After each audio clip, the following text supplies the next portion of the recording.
नमस्कार साथियों, मैं रूबी सिगाटिया और एमकेएच की इस वीडियो सीरीज में आप सभी का बहुत बहुत स्वागत है। तो चलिए स्टूडेंट्स, आज की इस वीडियो में हम करने वाले हैं हमारा चैप्टर नंबर 8 बल एवं दाब, फोर्स एंड प्रेशर। जब मैंने सिलेबस डिस्कशन की वीडियो डाली थी तो कुछ स्टूडेंट्स ने कमेंट किया था कि इंग्लिश मीडियम के बच्चों को क्यों छोड़ा जाए, इंग्लिश मीडियम के अंदर भी तो आप इन चैप्टर्स को कराइए ताकि हम भी हमारे 8th बोर्ड एग्जाम की तैयारी कर सके और बाकी बच्चे जो फिलहाल मेहनत नहीं कर रहे हैं उनसे हम आगे बढ़ सके, साथ ही एनएमएमएस परीक्षा की तैयारी कर सके और साथ ही नवोदय विद्यालय की भी तैयारी कर सके। तो इसी के लिए ये कुछ वीडियो सीरीज चलाई जा रही है आप सभी 8th क्लास के स्टूडेंट्स के लिए कि आप समर वेकेशंस के अंदर और इसके साथ आपका जो अगला सेशन है उसके अंदर आप इन वीडियोस का फायदा ले सके। तो चलिए साथियों, शुरुआत करते हैं बच्चों इस चैप्टर की, चैप्टर नंबर 8 बल एवं दाब। देखिए, जब भी आप किसी चैप्टर को करते हैं ना तो सबसे मोस्ट इंपोर्टेंट चीज होती है कि आपको उस चैप्टर का नाम पता होना चाहिए। अगर आपने चैप्टर का नाम देख लिया, चैप्टर के नाम को अच्छे से समझ लिया तो आधा काम आपका वही फिनिश हो जाता है। तो इस चैप्टर का नाम है बल एवं दाब। तो सबसे पहले हम जानेंगे फोर्स क्या है, फिर फोर्स के बारे में पढ़ेंगे, फिर हम देखेंगे प्रेशर क्या है, फिर प्रेशर के बारे में सारा कुछ जानेंगे। तो आपको पता तो चल गया कि इस चैप्टर में हमें क्या करना है। फोर्स के बारे में, फोर्स क्या है, फोर्स कैसे काम करता है, फोर्स से क्या होता है, फोर्सेस कितने प्रकार के होते हैं। फिर दाब के बारे में, दाब क्या होता है, दाब से क्या होता है, दाब से क्या फायदे हैं, क्या नुकसान है, और प्रेशर के बारे में सारा कुछ जानेंगे, प्रेशर कितने टाइप्स के होते हैं। ठीक है, बल को इंग्लिश में कहते हैं फोर्स और दाब को इंग्लिश में कहते हैं प्रेशर। और यहाँ पे सबसे ज्यादा फायदा है इंग्लिश मीडियम वाले स्टूडेंट्स को कि आपको ना केवल उसको हिंदी में बल्कि इंग्लिश में भी पढ़ने का मौका मिल रहा है। मतलब आपने पहले उसको हिंदी में समझ लेना है और हिंदी में किसी चीज को समझ करके जब आप सेकंड लैंग्वेज पे जाते हो ना, जब आप सेकंड ड्यूल लैंग्वेज में पढ़ते हो तो आपको ज्यादा क्लियरिटी आती है, कॉन्सेप्ट क्लियर होता है। क्योंकि हम जन्मे तो हिंदुस्तान में ही है ना, हम जन्मे तो हिंदुस्तान में ही है, तो हमें सबसे पहले कॉन्सेप्ट क्लियरिटी होगी और उसके बाद जब आप चीजों को पढ़ेंगे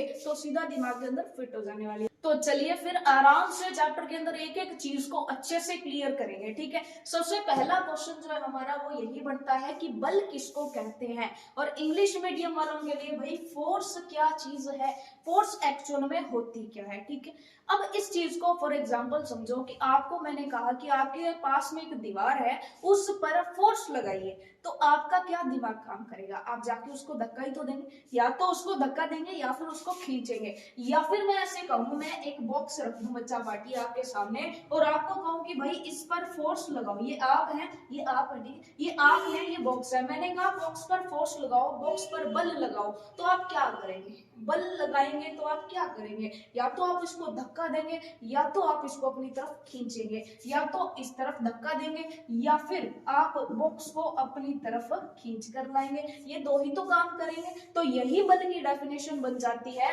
कि किसी वस्तु पर लगने वाले धक्के या खिंचाव को ही बल कहते हैं। अगर किसी वस्तु पर धक्का या खिंचाव लगाया जा रहा है तो उसी को तो हम बल कहेंगे। किसी वस्तु पर लगने वाले धक्के या खिंचाव को ही क्या बोलते हैं बच्चा पार्टी, बल बोलते हैं। ठीक है जी, बल समझ में आ गई हमें, बल किसे कहते हैं। अब हिंदी मीडियम वाले स्टूडेंट्स के लिए ये है और इंग्लिश मीडियम वाले स्टूडेंट्स के लिए ये है, क्योंकि इंग्लिश वालों को इंग्लिश में लिखना है, हिंदी वालों को हिंदी में लिखना है, लेकिन समझना तो सारा ही है ना, समझना तो सारा। चलिए, तो ये चीज आपको समझ में आ गई। फोर्स क्या होता है तो देख लीजिए, force is essentially an action that either pushes और पुल्स ऑन एन ऑब्जेक्ट। या तो वो पुश करता है या तो वो पुल करता है, समझ गए, या तो वो धक्का देता है या तो वो खींचता है। ठीक है, इसी को ही तो फोर्स कहते हैं। तो बताओ, पहला क्वेश्चन बल किसे कहते हैं समझ में आ गया।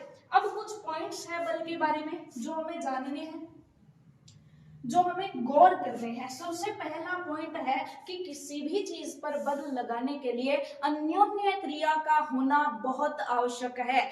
बल लगाने के लिए इंटरेक्शन का होना बहुत आवश्यक है। इस चीज को समझिएगा कि ये एक गाड़ी है, ये एक गाड़ी है, ठीक है, आप इसके पीछे खड़े हो और ड्राइवर कह रहा है भाई धक्का लगाओ, ड्राइवर है वो आपको कह रहा है धक्का लगाइए। अब आप आराम से खड़े हैं, आप आराम से खड़े हैं और जोर लगा रहे हैं, पूरा पूरा जोर लगा रहे हैं यहाँ पर खड़े खड़े, और बस आगे नहीं जा रही। तो बताइए यहाँ पर क्या फोर्स लग रहा है, क्या यहाँ पर बल लगाया जा रहा है, क्या आपने बस पर किसी भी प्रकार का बल लगाया क्या? आप चाहे दूर खड़े खड़े कितना भी जोर मारे, बस आगे नहीं जाएगी, क्योंकि यहाँ पर क्या है, यहाँ पर बल नहीं लग रहा। इस बल को लगाने के लिए आपको अपने हाथ इस बस को टच करने पड़ेंगे, मतलब इंटरेक्ट तो करना पड़ेगा ना, ठीक है। ऐसे ही एक एग्जांपल और लेते हैं।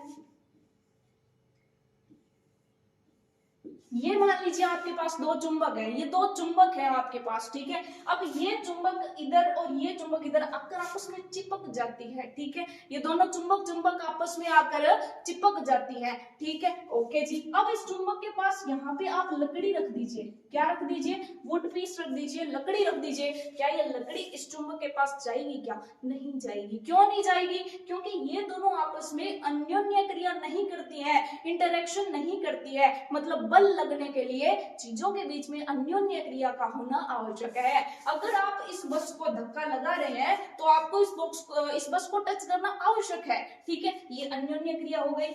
इसी के अलावा बहुत सारे फोर्सेस हैं दुनिया के अंदर जो लग रहे हैं, उनके लिए अन्योन्य क्रिया का होना बहुत आवश्यक है। जब तक दो चीजें इंटरेक्ट नहीं करेंगी बल लगने वाला नहीं है। आप भी बल लगाइए, आप दीवार पे जब तक हाथ टच नहीं करेंगे आप बल कैसे लगा देंगे। तो बल लगाने के लिए अन्योन्य क्रिया का होना बहुत आवश्यक है। तो यही पॉइंट हम यहाँ लिख लेते हैं।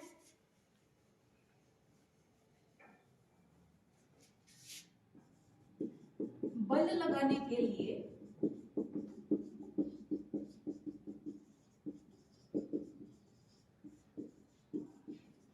अन्योन्य क्रिया का होना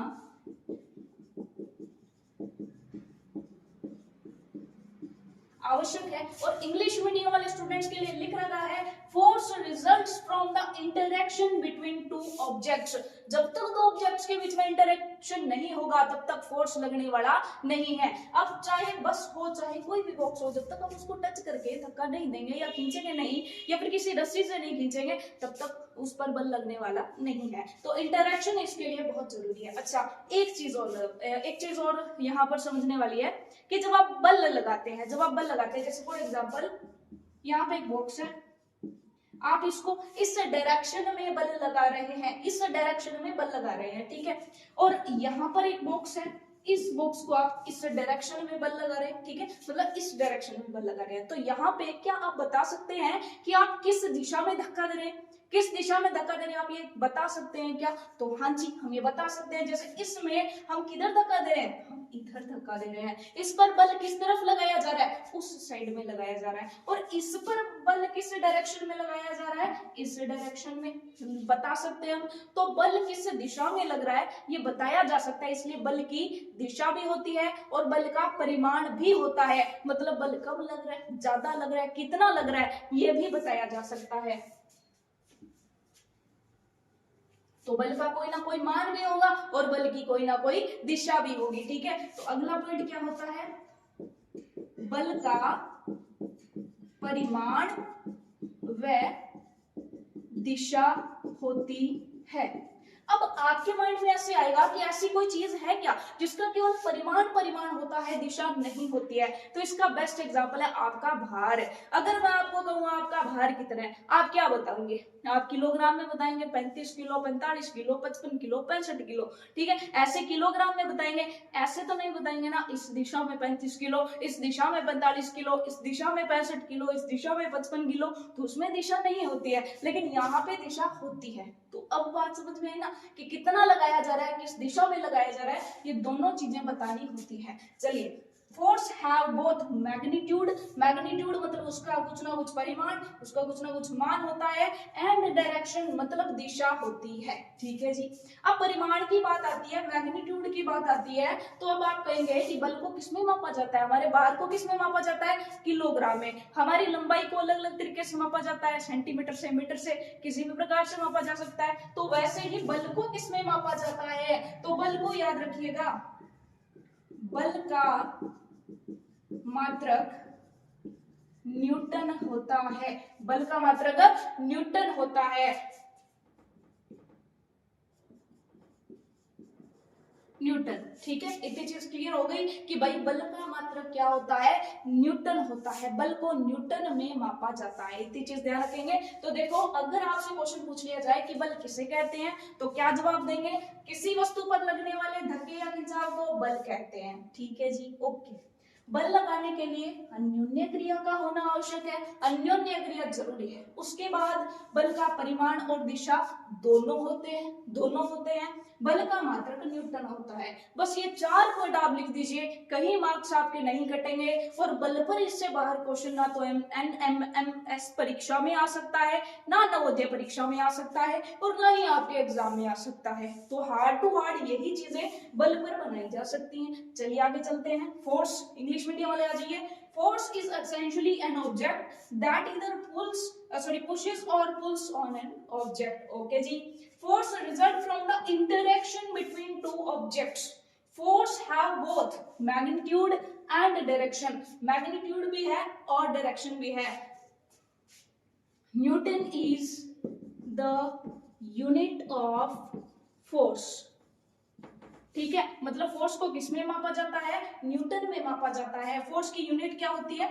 न्यूटन होती है। इतनी चीज क्लियर हो गई। तो पहला क्वेश्चन क्लियर हो गया। अब चलते हैं सेकंड क्वेश्चन पर। दूसरा क्वेश्चन देखो क्या कहता है कि बल द्वारा उत्पन्न प्रभाव बताइए कि आप बल लगा के क्या क्या कर सकते हैं। अगर बल लगाया जाए तो क्या क्या पॉसिबल है। ठीक है, इफेक्ट्स कॉज्ड और प्रोड्यूस्ड बाय फोर्स, कि फोर्स अगर लगाते हैं तो कौन कौन से इफेक्ट्स प्रोड्यूस हो सकते हैं। ठीक है, अच्छा इस चीज को लिखेंगे पढ़ेंगे बाद में, पहले तो आप समझिए। ठीक है, अब साइड में आपको एक फोटो दिखाई दे रही है जिसके अंदर एक फुटबॉलर है जो फुटबॉल को किक करने की कोशिश कर रहा है। ठीक है, मतलब फुटबॉल खड़ी है, फुटबॉल एक जगह पर जो है खड़ी है, स्थिरावस्था में है। ठीक है, अब फुटबॉलर लेग से उसको पुश कर रहा है, मतलब उस पर बल लगा रहा है और उसको फेंक रहा है। ठीक है, अब बॉल चलेगी, मतलब पहले बॉल रुकी हुई थी और अब बॉल चलने लग गई फुटबॉल। ठीक है, ऐसा ही हो रहा है। ठीक है जी, तो इसका मतलब पहला काम तो हम क्या कर सकते हैं? फोर्स लगा करके किसी रुकी हुई वस्तु को चला सकते हैं। ठीक है जी, इसके अलावा अब सेकंड फोटो देखिए। सेकंड फोटो के अंदर आपको क्या दिखाई दे रहा है कि एक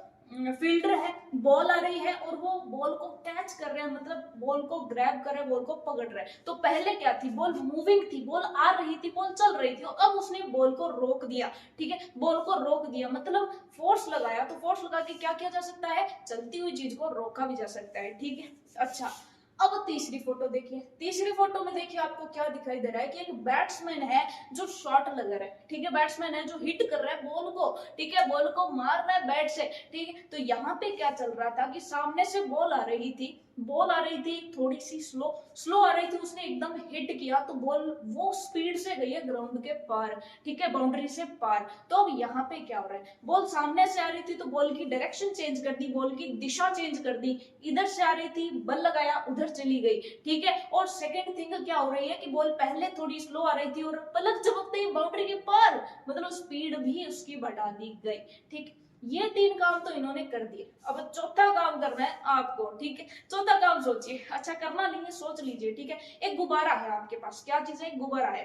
गुब्बारे को ऐसे बल लगाइए गुब्बारे पर, तो आप क्या करेंगे? पहले मान लीजिए गुब्बारा गोल है तो अब वो पिचक जाएगा, तो पिचक गया है तो उसकी शेप में, उसकी आकृति में बदलाव आ गया ना? हाँ जी, बिल्कुल आ गया। ठीक है, और ऐसा ही मान लीजिए कोई स्पंज है। ठीक है, स्पंज को आप ऐसे दबाते हैं तो वो आपकी मुट्ठी में बंद हो जाती है, जैसे छोड़ते हैं वापस खुल जाएगी, लेकिन बंद करते हैं तो बंद हो जाती है। तो यहाँ पे बल लगा के आपने क्या किया? उसका आकार छोटा कर दिया। क्या कर दिया? उसका आकार छोटा कर दिया। ठीक है, तो यही इतनी ही चीजें हैं जो बल द्वारा हम कर सकते हैं। आज ये अब समझ लिया तो लिख लेते हैं, पढ़ लेते हैं।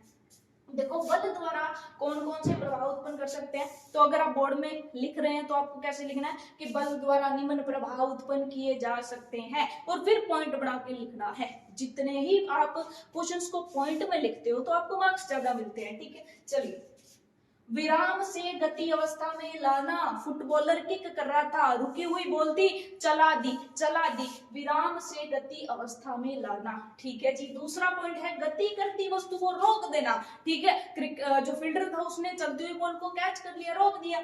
उसके बाद है चाल व दिशा में परिवर्तन। ठीक है, बॉल स्लो आ रही थी, फास्ट भेज दिया, इधर से आ रही थी, इधर की हिट कर दिया। ठीक है, तो इसका मतलब चाल व दिशा में भी परिवर्तन किया जा सकता है। इसके अलावा क्या क्या किया था हमने? उसके आकार और आकृति में भी परिवर्तन किया जा सकता है। तो अब बताइए याद हुआ कि नहीं? आज इंग्लिश मीडियम वाले, तब तक हिंदी मीडियम वाले रीडिंग लगाते रहे। ठीक है, चलो जी।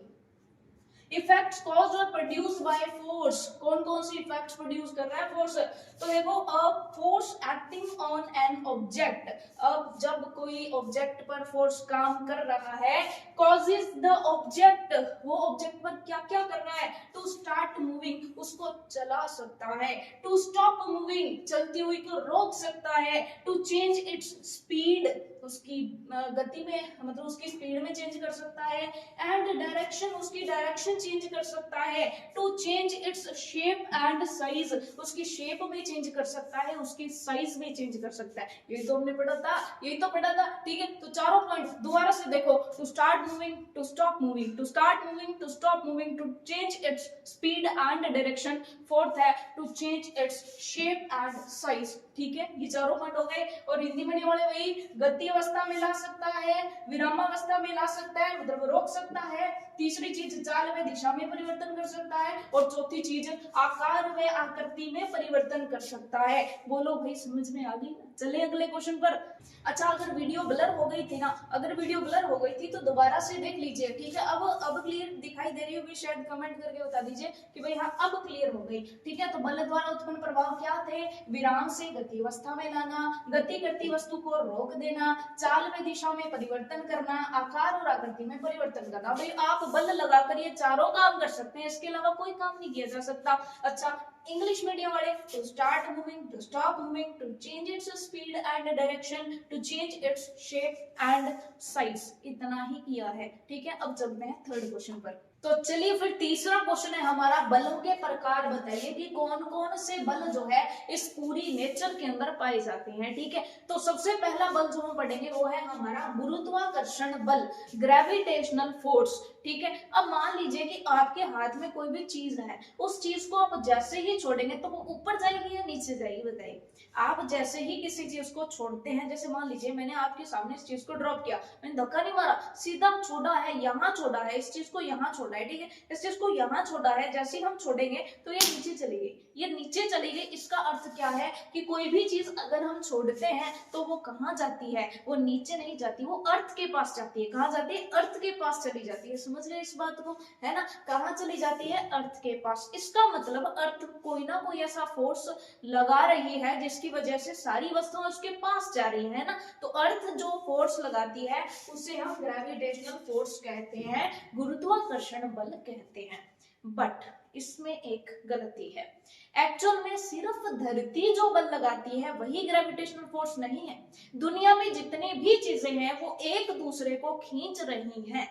दुनिया में जितनी भी चीजें हैं, जितने भी द्रव्यमान हैं, वो एक दूसरे को खींच रहे हैं। इनफैक्ट हम भी एक दूसरे को खींच रहे हैं। कोई भी चीज है दुनिया की, वो कोई भी दूसरी चीज को अपनी तरफ खींच रही है, उसी को जो है गुरुत्वाकर्षण बल कहते हैं। अब आप कहेंगे कि ऐसा कैसे हो सकता है? मैं अगर पास में गिलास पड़ा है उसको ऐसे खींचूं, अगर ऐसे करूं और खींचूं, फिर भी वो गिलास मेरे पास तो नहीं आ रहा, लेकिन गिलास को यहाँ करके छोड़ो, वो धरती के पास तो 1 मिनट में जा रहा है। तो इसका कारण ये है कि जो गुरुत्वाकर्षण बल होता है, गुरुत्वाकर्षण बल दो द्रव्यमानों के बीच में लगता है, ठीक है। अब हमारा तो द्रव्यमान है थोड़ा सा, हमारा भार कितना होगा? हमारा भार होगा 45 किलो, 55 किलो, 65 किलो, 75 किलो, यही भार होगा हमारा। और अगर आप छोटे बच्चे हैं तो आपका 25 किलो, 35 किलो, 30, 40, 50 यही भार होगा आपका, ठीक है। लेकिन धरती का भार कितना ज्यादा है, तो जिसका द्रव्यमान जितना ज्यादा होता है वो उतनी ही ज्यादा शक्ति से खींच पाता है। अब हमारा द्रव्यमान बहुत कम है, इसलिए हमारे अंदर इतना अट्रैक्शन, इतना आकर्षण नहीं है कि कोई चीज खिसक के हमारे तक आ जाए। लेकिन धरती बहुत बड़ी है, अर्थ बहुत बड़ी है, पृथ्वी बहुत बड़ी है, तो उसके पास इतना फोर्स है, इतना ग्रेविटेशनल फोर्स वो लगा रही है कि कोई भी दूसरी चीज उसके पास आ रही है। ना केवल अर्थ, जितने भी प्लैनेट्स हैं, जितने भी ग्रह हैं वो लगा रहे हैं, जितने भी उपग्रह हैं, हमारा चंद्रमा लगा रहा है, मून लगा रहा है, सन भी तो लगा रहा है ना, ठीक है जी। तो सन, मून, अर्थ, ये सारी चीजें ग्रेविटेशनल फोर्स ज्यादा लगाती हैं। हम कितना लगाते हैं? हम कम लगाते हैं, लेकिन लगाते सारे ही हैं, ठीक है। तो अगर पूछ लिया जाए गुरुत्वाकर्षण बल क्या है, तो हम कहेंगे दो द्रव्यमानों के बीच में लगने वाले बल को गुरुत्वाकर्षण बल कहते हैं। इनके बीच में लगता है दो द्रव्यमानों के मध्य लगने वाला बल, दो द्रव्यमानों के मध्य लगने वाला बल, ठीक है। ये बल हमेशा ही आकर्षण ही होता है, हमेशा खींचती है, दूर धक्का नहीं मारती है, ठीक है। तो इंग्लिश मीडियम वाले ग्रेविटेशनल फोर्स में क्या लिखेंगे, gravitational force is a force of attraction between two masses, ठीक है। Gravitational force is a force of attraction between two masses। मास का मतलब क्या हो गया, द्रव्यमान। मास का मतलब क्या हो गया, द्रव्यमान। दो वस्तुओं, दो चीजों के बीच में लगने वाले बल को क्या बोलते हैं, ग्रेविटेशनल फोर्स। कोई भी चीज जिसका द्रव्यमान है, मतलब भार है जिसके अंदर, उसी को क्या बोलते हैं, उनके मध्य क्या लगता है, ग्रेविटेशनल फोर्स लगता है। दुनिया में सारी चीजें लगा रही हैं, लेकिन हम उतना नहीं लगा रहे जितनी अर्थ लगा रही है, ठीक है। होगी ये बात क्लियर। अब चलते हैं आगे। अगला जो फोर्स है वो है स्थिर विद्युत बल। अब एक बात बताओ कि क्या आपने कभी वो किए कि स्केल को बालों में घिस करके उसके बाद छोटे छोटे कागज के टुकड़े काट के उसके ऊपर लेके जाते थे और वो कागज के टुकड़े उस पर चिपक जाते थे, अपने कहते थे वाह ये तो मैजिक हो गया, है ना। तो वो मैजिक किस वजह से होता था, स्थिर विद्युत बल की वजह से होता था। एक्चुअल में क्या होता था, जब अपने स्केल को रगड़ते थे तो वहां पर क्या होता था, हमारे बालों से कुछ आवेश, कुछ चीजें, कुछ चार्ज उस स्केल में चला जाता था, ठीक है जी। अब उस आवेश की वजह से वो कागज उस स्केल पर चिपक रहे होते थे, सीधे स्केल पर नहीं चिपकेंगे। जब आप रगड़ेंगे ना स्केल को तब उस पर कुछ चार्ज आ जाता है, कुछ आवेश आ जाता है, वो चार्ज हो जाता है, उस वजह से वो कागज की टुकड़ी उस पर चिपक जाते हैं, ठीक है। और ऐसे ही आपने सर्दियों में कभी चट चट का साउंड देखा होगा या आपको करंट आता होगा कभी सर्दियों में, जब आप स्वेटर उतार के किसी और चीज को हाथ लगाते हैं तो आपको करंट आता है ना। तो वो इसी वजह से होता है कि एक आवेश दूसरे पर चला जाता है, ठीक है। तो उन आवेशों के बीच में जो बल लगता है ना, जो उन आवेशों के बीच में बल लगता है उसे ही बोलते हैं स्थिर विद्युत बल, ठीक है। तो स्थिर विद्युत बल क्या हो जाएगा, दो आवेशों के मध्य लगने वाला बल, दो आवेशों के मध्य लगने वाला बल, दो आवेशों के मध्य लगने वाला बल। सिंपली द्रव्यमानों के बीच में कौन सा लगता है, गुरुत्वाकर्षण बल। आवेशों के बीच में कौन सा लगता है, स्थिर विद्युत बल। और ऐसे ही इलेक्ट्रोस्टैटिक फोर्स मतलब यही स्थिर विद्युत बल। इसमें क्या लिखेंगे, electrostatic force is a force of attraction and repulsion between two charges, ठीक है। चार्जेस मतलब आवेश, ठीक है। दो आवेशों के बीच में ये अट्रैक्शन भी हो सकता है, ये रिपल्शन भी हो सकता है, ठीक है। जैसे मैग्नेट, चुंबक में क्या होता है, चुंबक पास भी आती है और दूर दूर भी भागती है ना। तो अट्रैक्शन भी हो सकता है और रिपल्शन भी हो सकता है। तो यहाँ पे दो आवेशों के मध्य लगने वाला बल स्थिर विद्युत बल होता है, ठीक है जी। अब चलते हैं तीसरा, चुंबकीय बल। भाई चुंबकीय बल क्या होता है, चुंबक के दो ध्रुवों के मध्य लगने वाला बल। ये भी आकर्षक और प्रतिकर्षक दोनों हो सकता है, मतलब अट्रैक्शन भी हो सकता है, रिपल्शन भी हो सकता है। अट्रैक्शन मतलब पास पास जाना, रिपल्शन मतलब दूर दूर भागना, ठीक है जी। चुंबकीय बल, चुंबकीय मतलब मैग्नेटिक फोर्स किसके बीच में लगेगा, दो चुंबकीय ध्रुवों के मध्य।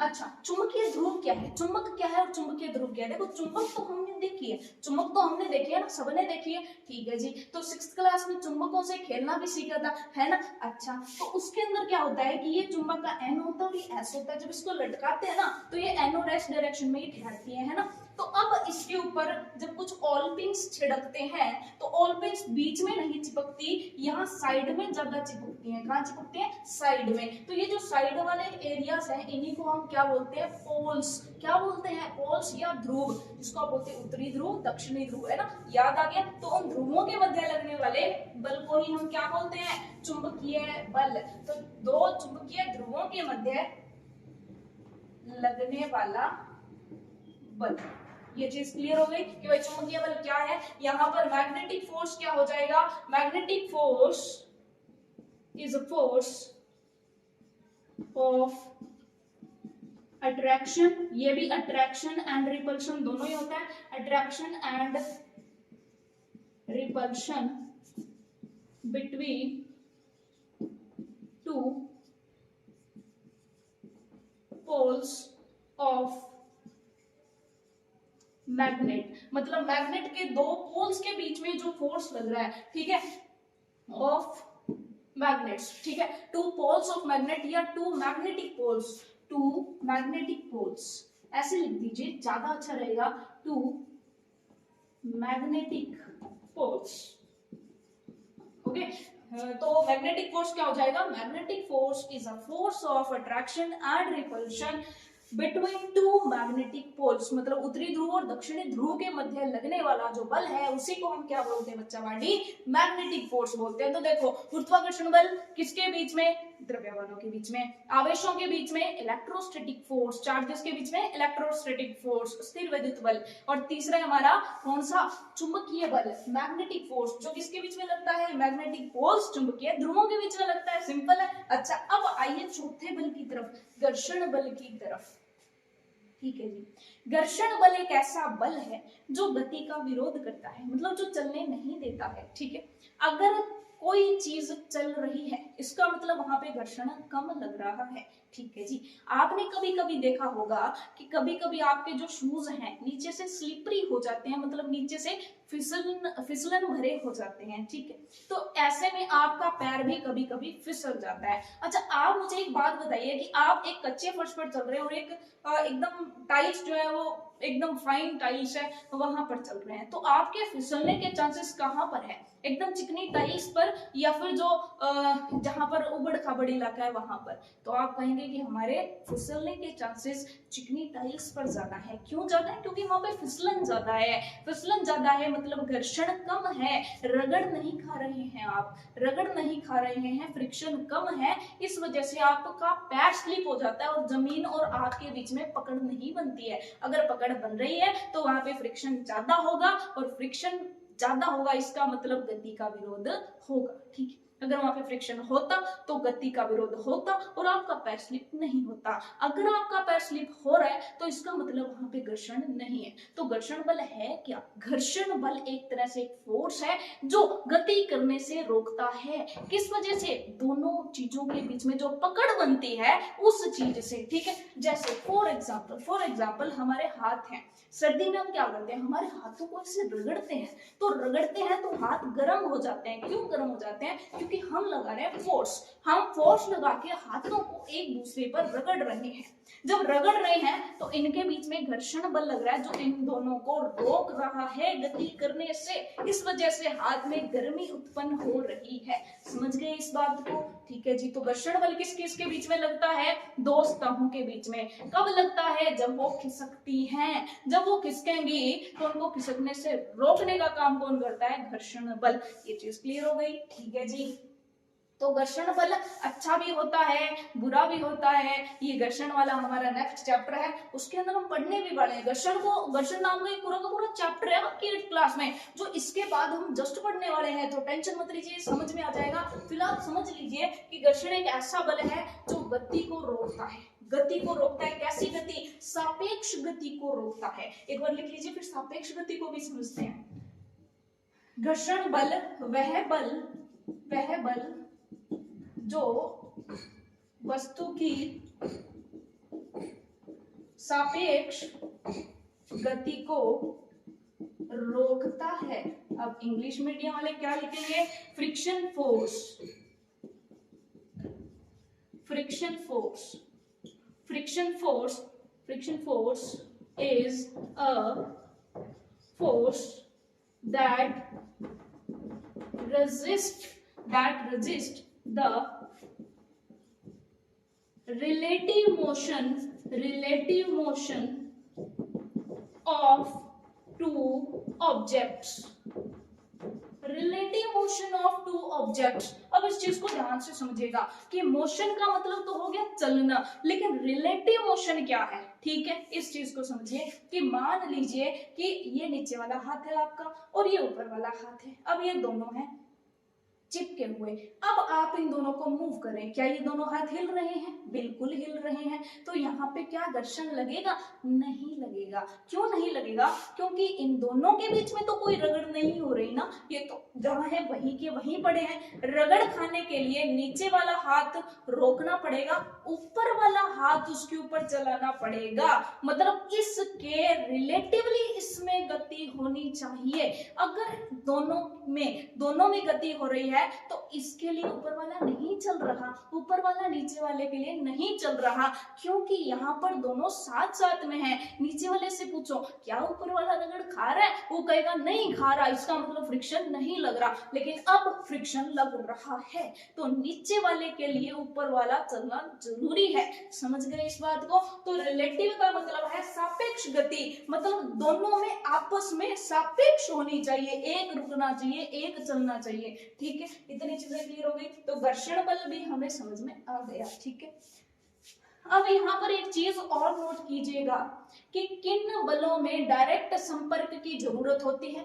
और किन बलों में डायरेक्ट संपर्क की जरूरत नहीं होती है। ठीक है, घर्षण बल के लिए रगड़ खाना जरूरी है और रगड़ खाने के लिए दो चीजों का टच करना जरूरी है ना।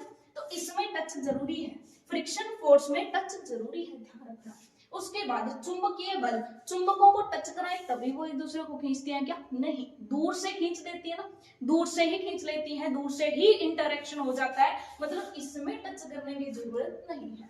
ऐसे ही आवेशों के बीच में भी टच करने की जरूरत नहीं है। और ये जो मार्कर हमने छोड़ा था, तो क्या ये अर्थ को टच कर रहा था? नहीं कर रहा था। बिना टच करे भी इंटरेक्शन हो रही थी और अर्थ इसको खींच रही थी ना। तो इसका मतलब गुरुत्वाकर्षण बल में भी संपर्क यानी टच, कांटेक्ट की जरूरत नहीं होती है। इतनी चीज समझ में आ गई। अब अगला क्वेश्चन जो है यही होगा कि कांटेक्ट फोर्सेस क्या हैं, नॉन कांटेक्ट फोर्सेस क्या हैं, दोनों में डिफरेंस बताइए और कौन कौन से कांटेक्ट फोर्सेस हैं, कौन कौन से नॉन कांटेक्ट फोर्सेस हैं। तो वहां पे आप बता देंगे कि घर्षण जो है वो तो कांटेक्ट फोर्स है, क्योंकि उसमें तो कांटेक्ट की जरूरत होती है, और गुरुत्वाकर्षण, स्थिर विद्युत और चुंबकीय ये नॉन कांटेक्ट फोर्सेस है, क्योंकि इसमें कांटेक्ट की जरूरत होती ही नहीं। चलिए चलते हैं अगले क्वेश्चन पर। तो देखिए भाई, अगला क्वेश्चन यही है कि संपर्क बल और असंपर्क बल में अंतर बताइए। ठीक है, तो देख लीजिए क्वेश्चन है हमारा, संपर्क बल और असंपर्क बल में अंतर क्या क्या होता है। ठीक है, तो जब भी अंतर पूछा जाता है तो एक साइड आप एक चीज को लिखिए, बीच में लाइन लगाइए और दूसरी साइड दूसरी चीज को लिखिए। तो इसमें अंतर साफ साफ पॉइंट्स में लिखते हैं तो अच्छे से साफ समझ में आता है। ठीक है, तो अभी हमने जब बल पढ़े हैं, 4 प्रकार के बल पढ़े हैं, तो इनमें हमने सबसे पहले देखा गुरुत्वाकर्षण। तो गुरुत्वाकर्षण बल, ग्रेविटेशनल फोर्स में क्या हो रहा था, अर्थ दूर से ही खींच रही थी। क्या हमारा मार्कर और अर्थ डायरेक्ट कांटेक्ट में थे? तो पहले तो नहीं थे, दूरी से ही खींच लिया। इसका मतलब ग्रेविटेशनल फोर्स के लिए डायरेक्ट टच में आना जरूरी नहीं है। ठीक है, ऐसे हमने देखा मैग्नेट्स, तो मैग्नेट्स तो दूर से ही अट्रैक्ट हो जाती हैं। ऐसे ही हम देखते हैं चार्जेस, मतलब आवेशित वस्तुएं, जब आप स्केल को बालों के रगड़ के कागज के टुकड़ों के ऊपर लेकर जाते हैं तो कागज के टुकड़ों के टच थोड़ी नहीं कराते हैं, थोड़ा दूर रखते हैं, वो अपने आप चिपकते हैं, है ना। तो उस आकर्षण के अंदर भी हमें टच कराने की जरूरत नहीं थी। ठीक है, तो ऐसे बल जिनको टच करवाने की, डायरेक्ट संपर्क में लाने की जरूरत नहीं होती है, डायरेक्ट कांटेक्ट में लाने की जरूरत नहीं होती है, उन्हें नॉन कांटेक्ट या असंपर्क बल बोलते हैं। ठीक है, अब ऐसे बल जिनके लिए डायरेक्ट कांटेक्ट में आना जरूरी है, जैसे हमने स्टार्टिंग में देखा था कि बस को आप धक्का लगा रहे हैं, तो बस को आप धक्का लगाएंगे, बस के ऊपर आप बल कब लगा पाएंगे, जब आपके हाथ बस को टच करेंगे। अगर आप बस से दूर खड़े खड़े कितना भी जोर लगाते हैं, आपका पेशीय बल जो है वो वस्तु या फिर किसी बस पर नहीं लगेगा। ठीक है, तो ऐसे में आपको डायरेक्ट टच करना जरूरी होगा और ऐसे बलों को हम बोलते हैं संपर्क बल। और इसी तरह से हमने देखा था फ्रिक्शन फोर्स, घर्षण बल, कि आप जब रगड़ खाते हैं, अपने हाथों को रगड़ते हैं, तो जब हाथ एक दूसरे के टच में होंगे तभी तो घर्षण लगेगा। अगर दूर दूर है तो इनके अंदर कोई घर्षण नहीं है, कोई रगड़ उत्पन्न नहीं हो रही है, कोई भी चीज रोक नहीं रही है इनको चलने से। लेकिन जब ये डायरेक्ट कांटेक्ट में आ गए, इनकी आपस में पकड़ बन चुकी है और अब ये एक दूसरे को रोकेंगे, और रोकने से बचाने के लिए, मतलब इसको चलाने के लिए अपने को क्या करना पड़ेगा, जोर लगाना पड़ेगा। ठीक है, और वो जोर किसके विरुद्ध लग रहा है, घर्षण बल के। हमें जोर क्यों लगाना पड़ा, क्योंकि घर्षण बल इस हाथ को रोक रखा था, इस हाथ को रोके हुए था, लेकिन फिर भी हमने जो है बल लगाया और इसको आगे खिसका दिया। समझ में आई इस बात को कि भाई घर्षण जब लगता है तो चीजों का संपर्क में होना जरूरी है। ठीक है, जैसे इसका बेस्ट एग्जांपल आप समझ सकते हैं कि चिकनी टाइल है और एक खुरदरा सा फर्श है, तो वहां पर आप फिसलेंगे किसमें? तो आप कहेंगे जी चिकनी टाइल में हम फिसलेंगे, खुरदरे फर्श पर हम नहीं फिसलेंगे। क्यों नहीं फिसलेंगे? क्योंकि हमारे जूते और खुरदरे फर्श की पकड़ मजबूत होती है ना। तो वहां पे पकड़ के लिए क्या होना चाहिए? टच जरूरी होना चाहिए। अगर आपके फर्श आप और फर्श टच में ही नहीं है तो वहां पर घर्षण कैसे लग जाएगा? ठीक है, तो वहां पे चिकनी टाइल पे घर्षण है नहीं तो आप फिसल गए। लेकिन पकड़ किस पे थी? खुरदरे फर्श पर पकड़ थी आपके पैरों की, इसलिए आप फिसले नहीं। मतलब आपको रोक कर किसने रखा? घर्षण बल ने रोक कर रखा। ठीक है जी, तो यहाँ पर देख लीजिए कि कुछ बल है जिनमें टच करने की जरूरत है, कुछ ऐसे हैं जिनमें टच करने की जरूरत नहीं है। तो संपर्क बल कौन से है? ऐसे बल जो वस्तुओं के संपर्क में आने पर ही लगता है, ऐसा बल जो वस्तुओं के संपर्क में आने पर ही लगेगा उसको बोलते हैं संपर्क बल। इसके उदाहरण क्या हो गया? पहला उदाहरण तो हो गया आपका घर्षण बल हो गया। दूसरा उदाहरण आपका हो गया पेशीय बल। दूसरा बल क्या हो गया? पेशीय बल। ठीक है, मतलब हमारी जो पेशियों का बल है वो हो गया। उसके बाद कॉन्टैक्ट फोर्स आ जाइए इंग्लिश मीडियम वाले। Contact force requires physical touch और डायरेक्ट इंटरेक्शन। मतलब इसमें डायरेक्ट फिजिकल टच चाहिए या फिर डायरेक्ट इंटरेक्शन चाहिए, टच में होनी चाहिए चीजें, तभी उसको कॉन्टैक्ट फोर्स बोलते हैं। और इसके एग्जाम्पल क्या हो जाएंगे? इसके एग्जाम्पल हो जाएंगे घर्षण बल यानी फ्रिक्शन फोर्स।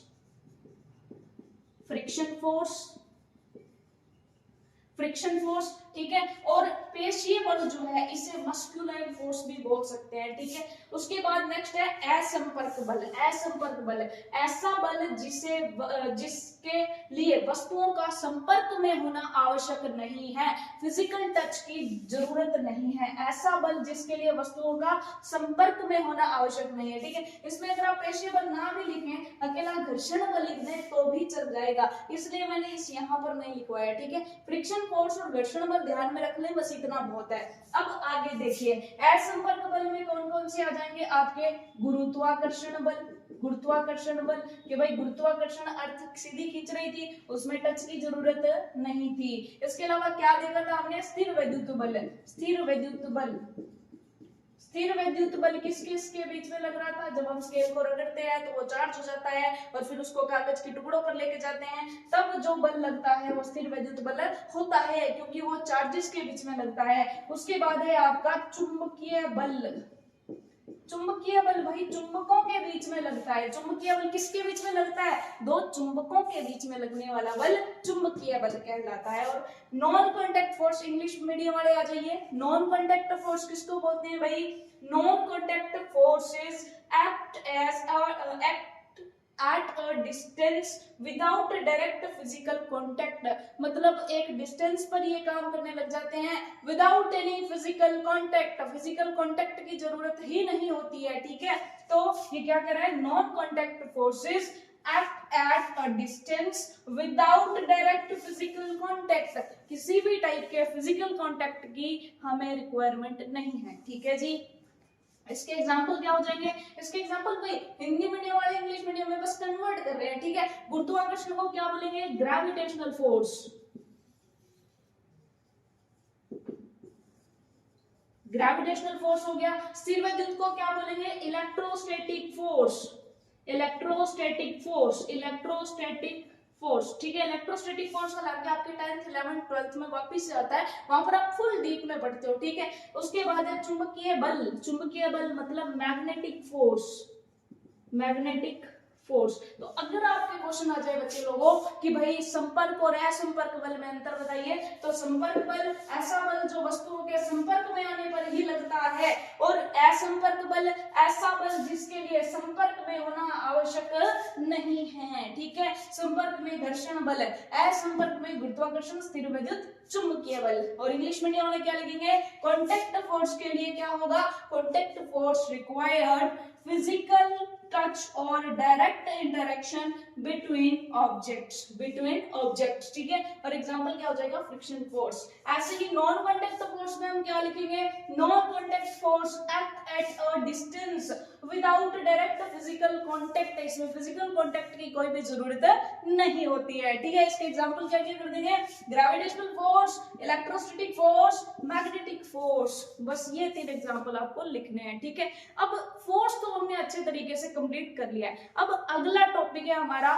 चैप्टर का नेक्स्ट पोर्शन, प्रेशर यानी दाब। बल के बारे में सारा कुछ जान लिया है, अब हम चलते हैं हमारे नेक्स्ट पोर्शन दाब की तरफ।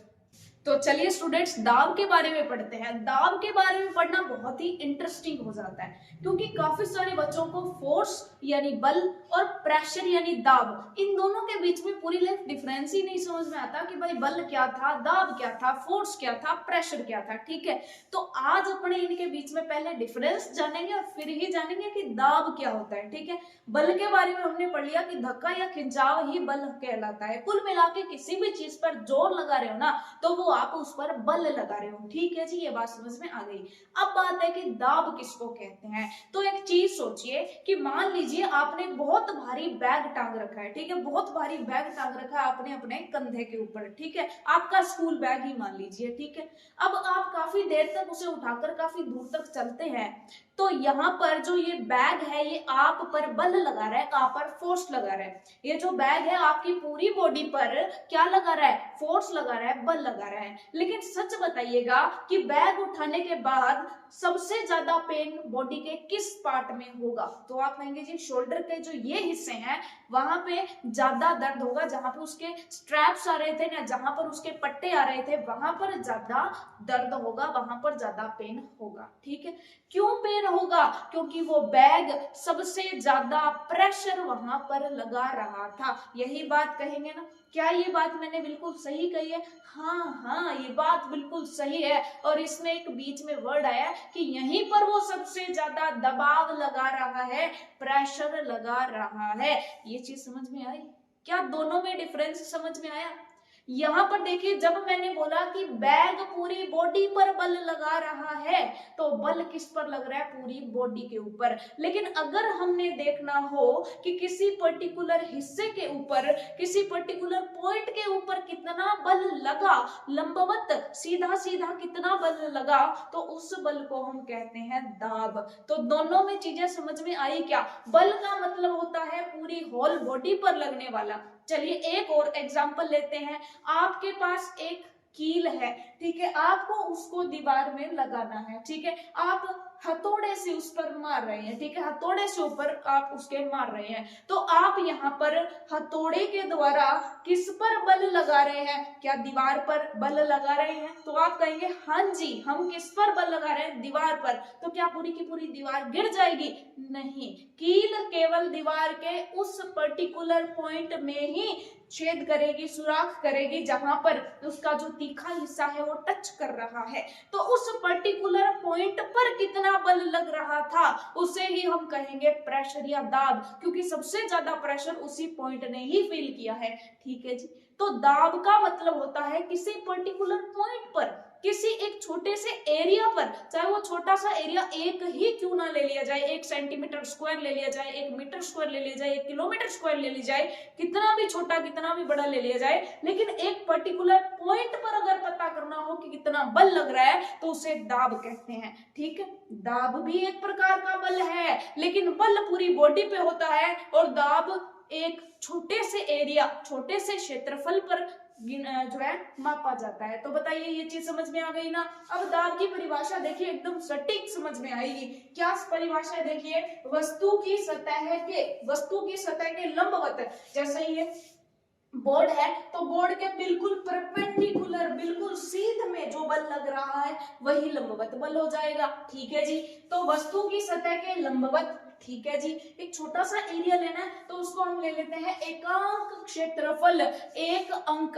एकांक किससे बना है? एक अंक, ठीक है। तो एकांक का मतलब होता है एक अंक, मतलब चाहे एक ही क्यों ना मान लिया जाए उस क्षेत्रफल को, ठीक है। तो एक क्षेत्रफल मतलब एकांक का क्षेत्रफल पर लगने वाले बल को क्या कहते हैं? दाब कहते हैं। तो दाब की परिभाषा द्वारा देखिए, वस्तु की सतह पर लंबवत एकांक क्षेत्रफल पर लगने वाले बल को ही क्या कहते हैं? दाब कहते हैं। पूरी बॉडी पर है तो उसे बल ही कहेंगे, लेकिन एकांक क्षेत्रफल पर चेक कर रहे हैं तो उसे हम क्या कहेंगे?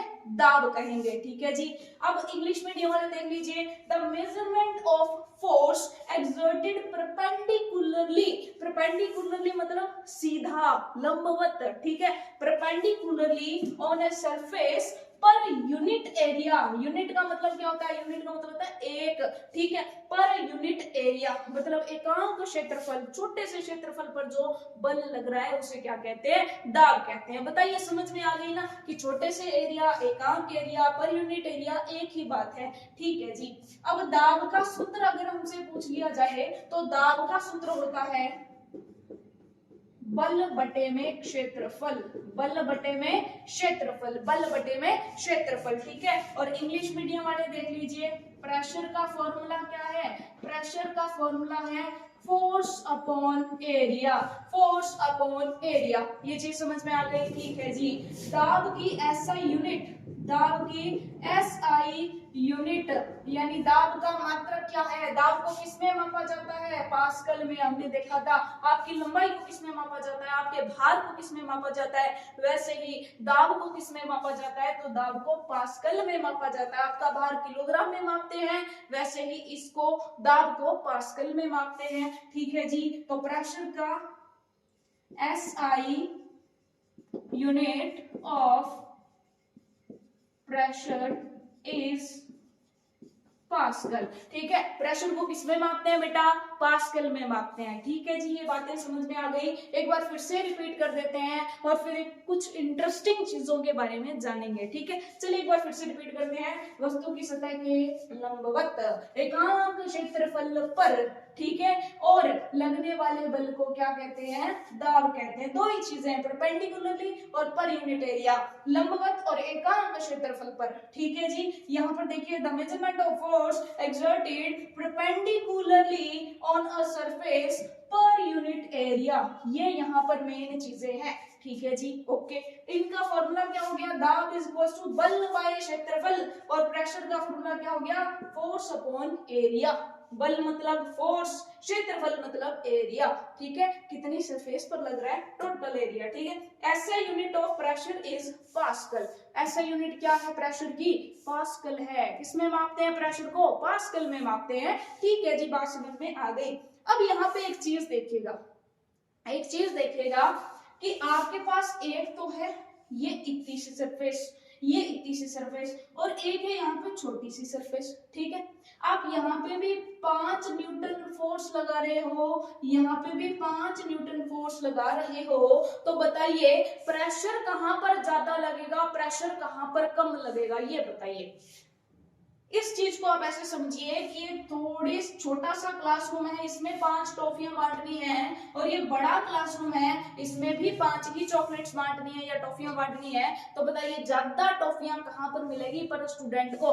तो आप देखेंगे यहाँ पे ज्यादा बच्चे होंगे, ज्यादा बच्चे होंगे तो कम टॉफियां आएंगी। यहाँ पर छोटा सा क्लासरूम, थोड़े से बच्चे, तो हर बच्चे को ज्यादा टॉफियां आएंगी। ये चीज समझ में आई क्या? अब यहाँ पर दोबारा देखिए कि बल जो है, बल 5 न्यूटन है, बल 5 न्यूटन है, लेकिन पॉइंट कितने हैं? बहुत सारे पॉइंट हैं, तो एक पॉइंट को तो थोड़ा सा आएगा, थोड़ा सा आएगा, थोड़ा सा आएगा, तो यहाँ पे दाब क्या हो जाएगा? दाब कम हो जाएगा। लेकिन यहाँ पे तो छोटा सा एरिया, छोटा सा एरिया, सारा का सारा फोर्स उसी पर लग रहा है, तो यहाँ पे दाब जो है, दाब जो है वो ज्यादा हो जाएगा, दाब जो है ज्यादा हो जाएगा। अब आप कहेंगे कुछ समझ नहीं आया, कुछ समझ नहीं आया, कोई बात नहीं। अब एक एग्जांपल ऐसा लेते हैं कि आपको अच्छे से समझ में आ जाएगा, ठीक है।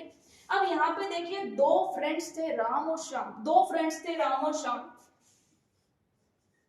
ये है जी राम, ये है जी श्याम, ठीक है, राम और श्याम, ठीक है। दोनों को मैंने कहा कि जाइए एक हथौड़ी लीजिए और दीवार में एक कील लगा दीजिए, ठीक है, दीवार में एक कील लगा दीजिए। अब कील कैसी होती है आपकी, ऐसी होती है, कुछ कील ऐसी होती है। अब राम लगता है और इस कील को उल्टी रख के, मतलब ये वाला हिस्सा रखता है दीवार की तरफ और इधर से हथौड़े से मारता है। हथौड़े से किस तरफ से मारा है, इस तरफ से मारा है और ये हिस्सा रखा दीवार की तरफ। क्या ये जो नेल है, ये जो आप कह सकते हैं कि कील है, ये दीवार के अंदर जाएगी? क्या ये नेल कील दीवार के अंदर जाएगी? अब श्याम वहीं पर क्या करता है, श्याम कहता है राम रुक भाई, ऐसे नहीं होता, ऐसे नहीं होता, इसको सीधी तो कर, इसको सीधी कर, ये वाला हिस्सा कर दीवार की तरफ और अब प्रेशर लगा, अब इधर से हथौड़ी से मारकर फिर ये आसानी से अंदर चली जाएगी, ठीक है। अब राम और श्याम तो कील लगाकर चले गए, लेकिन हमें सारा माजरा समझ में आ गया।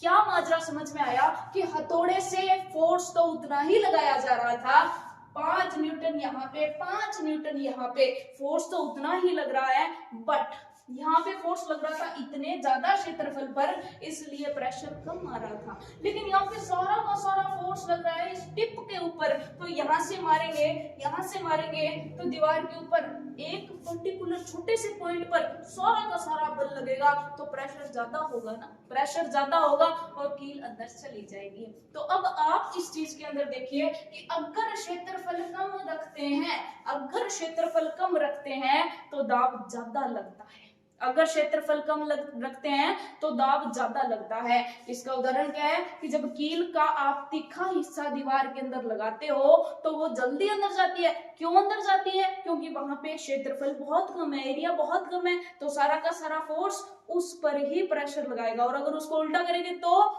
क्या होगा, यहाँ से फोर्स तो आप उतना ही लगा रहे हो, बल तो आप उतना ही लगा रहे हो, लेकिन एरिया बढ़ गया, एरिया बढ़ गया तो उस वजह से वो क्या होगा, उतना प्रेशर नहीं लगा पाएगा, क्योंकि वहां पे बहुत सारे पॉइंट्स है ना जहाँ पे थोड़ा थोड़ा जो है दाब लगेगा, और यहाँ पे बिल्कुल सिंगल पॉइंट है, वहां पर ही सारा दाब लगेगा। तो इसका मतलब क्या है कि अगर क्षेत्रफल बढ़ा दिया जाए तो दाब कम हो जाता है, और अगर क्षेत्रफल कम कर दिया जाए तो प्रेशर बढ़ जाता है। इसके कई और उदाहरण हैं। आप बैग टांग करके जाते हो ना, आप बैग टांग करके जाते हो, अगर बैग की जो स्ट्रैप्स हैं, अगर बैग के जो पट्टे हैं वो पतले होते हैं तो आपके यहाँ पे ज्यादा दर्द होता है, वो चुभ जाते हैं। और अगर वो चौड़े होंगे ना, अगर वो चौड़े होंगे, देखो अगर वो पतली सी स्ट्रैप है, अगर वो पतली सी स्ट्रैप है तो वो सारा का सारा बल यहाँ पर ही लगेगा, ठीक है। लेकिन अगर वो चौड़ी स्ट्रैप है, अगर वो चौड़ी हो गई पट्टी, बैग टांगने वाली जो पट्टी है वो चौड़ी हो जाती है, तो वहां पे बहुत सारे पॉइंट्स हो गए ना,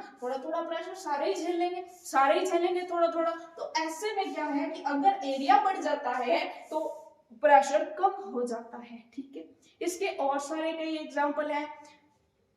अच्छा, इसे यहाँ पर आपसे ये क्वेश्चन भी पूछ सकता है कि कील वाला तीखा हिस्सा क्यों दीवार की तरफ रखते हैं, तो आप कहेंगे क्योंकि वहां पे एरिया कम होता है तो दीवार पे प्रेशर ज्यादा लगेगा। अच्छा, बैग के स्ट्रैप्स, बैग की पट्टियां चौड़ी क्यों बनाई जाती हैं, तो आप कहेंगे वो चौड़ी इसलिए बनाई जाती है कि अगर एरिया बढ़ेगा तो प्रेशर कम आएगा, ठीक है जी। इसके अलावा आप देखेंगे कि मकानों की जो नींव होती है, घरों की जो नींव होती है, दीवार तो पतली होती है लेकिन नींव चौड़ी होती है, नींव चौड़ी होती है ताकि घर का जो पूरा का पूरा प्रेशर है वो जमीन पर ना आए, वो बंट जाए, क्योंकि चौड़ा होगा तो प्रेशर कम आएगा। एक चीज समझ में आई कि क्षेत्रफल अगर ज्यादा, क्षेत्रफल बढ़ाते जाओगे, क्षेत्रफल पर बढ़ाते जाएंगे तो प्रेशर कम होता जाएगा। इसलिए हम जो है घरों की दीवारें पतली और नींव चौड़ी रखते हैं, जिससे नीचे प्रेशर कम हो और घर नीचे धंसे कम। अगर नींव पे प्रेशर कम आएगा तो घर नीचे की तरफ नहीं जाएगा, समझ गए ना। नहीं तो ऊपर ऊपर बाहर अगर डाल देंगे तो धीरे धीरे मकान ढहने की स्थिति में आ जाएगा। इसलिए क्या करते हैं, नींव को चौड़ी रखते हैं, ठीक है। तो चीजों को जितनी हम चौड़ी बनाते हैं दाब उतना ही कम आता है। तो चलिए इसके कुछ एग्जांपल्स हम लिख लेते हैं। तो चलिए अब हम बढ़ते हैं एटमॉस्फेरिक प्रेशर यानी वायुमंडलीय दाब के बारे में कि भाई वायुमंडलीय दाब क्या होता है। तो एटमॉस्फेयर यानी वायुमंडल के बारे में तो आप जानते ही हैं कि ये हमारी अर्थ है और इस पृथ्वी के चारों तरफ वायु की एक परत पाई जाती है, एक सघन वायु की परत पाई जाती है जिसे वायुमंडल कहते हैं। ठीक है, और ये जो वायु है ना, ये हर किसी वस्तु पर एक दबाव लगाती है, हर किसी वस्तु पर एक दबाव लगाती है। अब आप कहेंगे कि वायु कैसे दबाव लगाती है, ये हमें कैसे पता चलेगा। ठीक है, तो आप ये चीज सोचिए कि आप अगर कोई खाली चीज लेते हैं, जैसे आप गिलास लेते हैं, तो क्या गिलास के अंदर मान लीजिए आपने कुछ नहीं डाला तो उसके अंदर क्या होगा। अगर गिलास के अंदर आपने कुछ नहीं डाला तो उसके अंदर क्या होगा, तो आप कहेंगे उसके अंदर वायु होगी, है ना, गिलास के अंदर वायु होगी। ऐसे ही आप अगर सोचे कि अगर कोई बोतल ले ली जाए, अगर कोई एक बोतल ले ली जाए और उसके अंदर कुछ भी ना डाला जाए, खाली बोतल है अगर ले ली जाए, तो क्या उसके अंदर कुछ है, तो आप कहेंगे बिल्कुल है। क्या चीज है उसके अंदर, उसके अंदर वायु है, उसके अंदर एयर एग्जिस्ट कर रही है, एयर उसके अंदर मौजूद है। अब आपको पता कैसे चलेगा कि बोतल के अंदर एयर गई, तो गई कैसे, बोतल के अंदर एयर कुछ ना कुछ, अब देखो एयर के अंदर जोर है, वायु के अंदर जोर है, तभी तो वो जोर लगाकर अंदर गई है, मतलब दाब लगाकर बोतल के अंदर गई है। अब आप कहेंगे हमें कैसे पता चलेगा कि बोतल के अंदर वायु है या नहीं, तो इसके लिए आपको क्या करना है कि एक बर्तन लीजिए, बर्तन में आप क्या कीजिए, पानी भर लीजिए। अब बोतल को उल्टी करके, मतलब उसका जो मुंह है वो नीचे करके, उसकी ओपनिंग नीचे करके सीधी उस पानी में डुबो दीजिए। आप देखेंगे कि बोतल के अंदर पानी नहीं जाएगा, बोतल के अंदर पानी नहीं जाएगा जब तक उसके अंदर की वायु ना निकल जाए। इसका मतलब क्या है, वायु के अंदर दाब है, वायु दबाव लगा रही है, कुछ ना कुछ दाब लगा रही है, इधर से जल अंदर जाने की कोशिश कर रहा है, इधर से वायु बाहर आने की कोशिश कर रही है, और दोनों एक दूसरे को रोके हुए हैं। उस बोतल के अंदर पानी नहीं जाएगा जब तक वायु बाहर नहीं निकल जाती। इसका मतलब क्या है कि वायु भी दाब लगा रही है, नीचे से जल ऊपर उठने की कोशिश कर रहा है, लेकिन बोतल के अंदर की वायु ने दाब लगाया हुआ है। ठीक है, जैसे ही आप बोतल को टेढ़ी करेंगे तो जल एक साइड से निकलेगा, वायु एक साइड से निकलेगी और उसके अंदर से पानी भरना शुरू हो जाएगा। इसका मतलब वायु कुछ ना कुछ दबाव तो लगाती है। ठीक है, नहीं समझ में आया तो एक चीज और सोचिए कि हर एक चीज में कुछ ना कुछ भार तो होता ही, हर चीज में कुछ ना कुछ भार तो होता है ना, ये चीज तो आप जानते हैं। तो मान लीजिए आप पृथ्वी पर यहाँ पर खड़े हैं, आप तो छोटे से हैं ना, आप पृथ्वी की सतह पर खड़े हैं, तो आपके सर के ऊपर, आपके शरीर के ऊपर कितनी ज्यादा वायु है, कितनी ज्यादा वायु है। मान लीजिए कि आप यहाँ पर खड़े हैं और आपके ऊपर ये जो वायु का हिस्सा है, ये वायु का हिस्सा आपकी पूरी बॉडी पर कुछ ना कुछ तो इसका भार होगा ना। आप अगर कोई सिलेंडर गैस से भरा हुआ उठाते हो तो कुछ ना कुछ तो उसका दाब होता है, कुछ ना कुछ भार तो होता है ना उसका, जो आप पर लगता है। तो वैसे ही ये जो वायु का पूरा हिस्सा होगा जो आपके सर के ऊपर है, वो किस पर भार लगा रहा है, आपके सर के ऊपर, आपकी बॉडी के ऊपर, है ना। इसी को ही कहते हैं वायुमंडलीय दाब। तो वायुमंडलीय दाब की परिभाषा क्या लिखेंगे बेटा, वायुमंडलीय, वायु द्वारा लगाए गए दाब को ही वायुमंडलीय दाब बोलते हैं। ठीक है जी, atmospheric pressure is the pressure within the atmosphere of earth, मतलब वायुमंडल के अंदर लगने वाले दाब को ही क्या बोलते हैं, वायुमंडलीय दाब बोलते हैं। और वायुमंडलीय दाब को किसमें मापा जाता है, बैरोमीटर में। किसमें मापा जाता है बेटा, बैरोमीटर में मापा जाता है, बैरोमीटर में मापा जाता है। ठीक है जी, तो बैरोमीटर की सहायता से वायुमंडलीय दाब को मापा जाता है। ठीक है, बैरोमीटर एक आप अप्रेटिस कह सकते हो, एक युक्ति है, एक आप ये कह सकते हो कि मापने की एक इकाई है, एक स्केल है। ठीक है, स्केल माप सकते हो, इकाई की मतलब मापने की वस्तु है। इस चीज से वायुमंडलीय दाब मापा जाता है। तो किसकी सहायता से मापा जाता है, बैरोमीटर की सहायता से। किसकी सहायता से, बैरोमीटर की सहायता से मापा जाता है। तो वायुमंडलीय दाब किसकी सहायता से मापा जाता है, बैरोमीटर की सहायता से। क्या होता है, वायुमंडलीय, वायु द्वारा, एटमॉस्फेरिक एयर द्वारा जो प्रेशर लगता है उसे ही एटमॉस्फेरिक प्रेशर बोलते हैं। ठीक है जी, ये जो टॉपिक है समझ में आ गया। अब अपने को एक लास्ट टॉपिक पढ़ना है कि जितने भी फ्लूइड्स होते हैं, मतलब जितने भी द्रव होते हैं, द्रव के अंदर जल, जो कॉफी, चाय, पानी, जो भी चीजें हैं, मतलब जो लिक्विड है वो भी आते हैं और जो गैसेस हैं वो भी आते हैं। तो गैसेस और लिक्विड अगर भर दिए जाए, किस में भरे जाएंगे? किसी बर्तन में भरे जाएंगे, किसी बर्तन में भरे जाएंगे ना। अगर आपको कहा जाए जल, तो जल का सोचो किसमें? किसी ना किसी बर्तन में। वैसे ही कोई गैस, किसी ना किसी बर्तन में, कॉफी किसी ना किसी बर्तन में। तो जल, वायु, इसके अलावा कॉफी, इसके अलावा जितने भी लिक्विड्स हैं, लिक्विड है, गैसेस है, ये सारे के सारे प्रेशर लगाते हैं, प्रेशर लगाते हैं। आप सोचिए कि अगर आपने देखा होगा कि जो फायर ब्रिगेड वालों की गाड़ी होती है उसमें से जो पानी निकलता है वो खूब प्रेशर में से निकलता है, और वो पानी जब व्यक्ति के शरीर में से लगता है, अगर छोटे बच्चे के लग जाए तो बच्चा गिर जाए, इतना प्रेशर उसमें होता है ना। तो जल के अंदर प्रेशर होता है। वैसे ही आप देखते हैं कि जो जल होता है, जो नदी का जल होता है, वो बहता है तो वो आपको अपने साथ बहा लेता है, इसका मतलब उसमें कुछ ना कुछ प्रेशर होता है।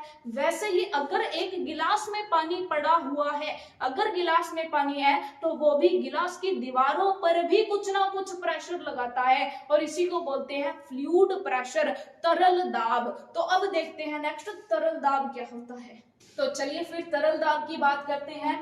जिस बर्तन में द्रव को रखते हैं, जिस बर्तन में द्रव को रखते हैं, उसकी तली पे दीवारों पर भी तरल द्वारा दाब पड़ता है, जिसे तरल दाब कहते हैं। ठीक है जी। फ्लूइड प्रेशर क्या है? अ fluid exerts pressure on the bottom and walls of the container it is placed in. इसका मतलब क्या है? अ फ्लूइड एक्सर्ट्स प्रेशर, मतलब एक फ्लूइड, तरल जो है, तरल का मतलब जितने भी लिक्विड है, जितने भी गैसेस है, सबको आप फ्लूइड तरल बोल सकते हो। ठीक है। तो एक फ्लूइड जो है वो प्रेशर एक्सर्ट करता है, प्रेशर लगाता है ऑन द बॉटम, मतलब उसके पैंदे पर, and walls of the container, और बर्तन की दीवारों पर, इट इज प्लेस्ड इन, जिसके अंदर उसको रखा जाता है। तो सेम डेफिनेशन, ऊपर जिस बर्तन में द्रव को रखते हैं उसकी तली में दीवारों पर भी तरल द्वारा जो है दाब लगाया जाता है, जिसे तरल दाब कहते हैं। अब आप कहेंगे इसका कोई एग्जांपल देके बताओ। ऐसे तो हम विश्वास करने वाले हैं नहीं कि वो दाब लगाता है। ठीक है। तो एक चीज सोचिए कि आपको क्या करना है, एक बोतल लेनी है, और इसी में आप ये सेम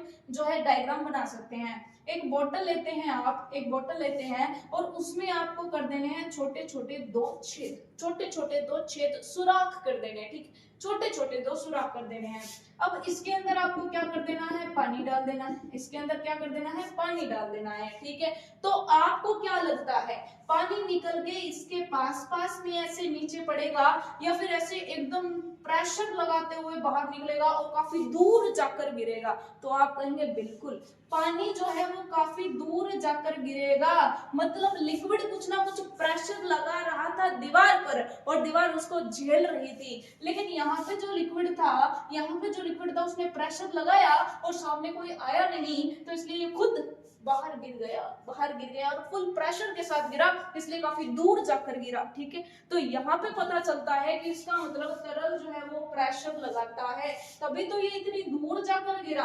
अगर इसकी स्पीड नहीं होती, अगर ये इसमें प्रेशर नहीं होता, तो ये इतनी दूर क्यों जाता? ये बिल्कुल यहाँ से नजदीक ही गिरता। समझ गए? अच्छा, एक चीज और है, एक चीज और है कि अगर आप सेम हाइट पर अगर आप छेद करते हैं, तो आप देखेंगे कि दोनों ही साइड सेम डिस्टेंस, समान दूरी पर जाके पानी गिरेगा। अगर आप छेद को नीचे करते हैं तो पानी और ज्यादा दूर जाकर गिरेगा, क्योंकि यहाँ पे ऊपर से दाब ज्यादा है ना, इसके ऊपर बाहर ज्यादा, जितना ज्यादा बाहर उतना ही दूर जाकर पानी गिरेगा, और जितना ही ऊपर जाएंगे पानी नजदीक नजदीक गिरेगा, क्योंकि उसके ऊपर बाहर नहीं है, उसके सर पे बाकी का पानी नहीं है, बाकी का पानी नहीं है तो प्रेशर नहीं है, दाब नहीं है, और वो दीवारों पर कम दाब लगा रहा है। लेकिन जितना नीचे जाएंगे उतना ही दाब बढ़ता जाएगा और पानी दूर जाकर गिरेगा।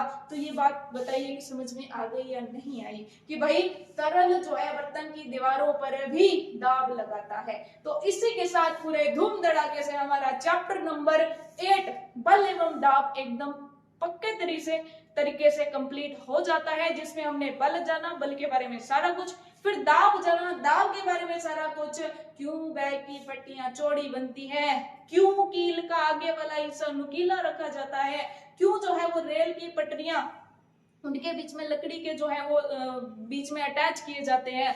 क्यों जो है नींव नीचे से चौड़ी रखी जाती है? चौड़ी रखेंगे तो क्षेत्रफल बढ़ेगा, प्रेशर कम होगा और मकान कम धंसेगा। और वैसे ही रेल की पटरियां जो होती हैं, आप देखेंगे कि रेल की पटरी जो होती है ये लोहे की, जो उसका ट्रैक होता है वो तो होता ही है, बीच में आप देखेंगे कि पत्थर के इस तरीके से कुछ चीजें लगी होती हैं, मतलब पत्थर से कुछ बनाया जाता है, ठीक है। वो इस वजह से बनाया जाता है ताकि एरिया बढ़ाया जा सके। पत्थर के कुछ स्तंभ बनाकर नीचे लगाए जाते हैं ना, वो इसलिए लगाए जाते हैं ताकि, आप देखेंगे पत्थर पत्थर बीच में लगे होते हैं, वो किस लिए? ताकि एरिया बढ़ सके, जो क्षेत्रफल है वो बढ़ सके और दाब कम लग सके। बताइए ये चीजें समझ में आ गई? ठीक है ना। वो सीमेंट और ग्रेवल के बनाए जाते हैं नीचे, और फिर सीमेंट और ग्रेवल के बड़े बड़े पत्थर बनाकर उसके ऊपर ट्रैक को बिछाया जाता है और ये अटैच होते हैं, जुड़े हुए होते हैं, ताकि सिर्फ रेल की पटरी में अगर ट्रेन इस गार्डर के ऊपर आ जाए तो सिर्फ यही नीचे ना जाए, वो बल जो है वो पूरे एरिया पर आए, पूरे एरिया पर, मतलब इस पर भी आए, इस पर भी आए, इस पर भी आए, इस पर भी आए। अगर इतना प्रेशर थोड़ा थोड़ा हुआ तो बंट जाएगा, लेकिन अगर ये ना लगाई जाती, ये अलग होती तो इस पर प्रेशर आता तो ये तो नीचे धंस जाती, नीचे बैठ जाती। इसलिए जो है क्षेत्रफल बढ़ाने के लिए, ताकि प्रेशर कम लगे, रेलवे ट्रैक्स ऐसे बनाए जाते हैं, ठीक है। तो चीजों को इसलिए चौड़ा बनाया जाता है। इसी तरह से आप घर पे भी एग्जाम्पल देख सकते हैं कि मान लीजिए कई बार जो बाल्टियां होती हैं या कोई चीज है जिसको आप होल्ड करते हैं, और अगर वो पतला है तो आपकी फिंगर्स पे निशान पड़ जाएगा, अगर वो पतला है तो उठाएंगे तो निशान पड़ जाएगा। आप क्या कीजिए, उस पतली चीज के ऊपर रुमाल लपेट करके फिर उठाएंगे ना, तो आपको आसानी होगी उठाने में। क्यों? क्योंकि वहां पे एरिया बढ़ गया, आपके हाथ का एरिया बढ़ गया। हाथ में पहले पतली जो है जगह पर सारा का सारा दाब आ रहा था, और पूरी एरिया में दाब आएगा, इसलिए क्या होगा, दाब बंट जाएगा और दाब कम लगेगा। समझ गए इस बात को? ठीक है।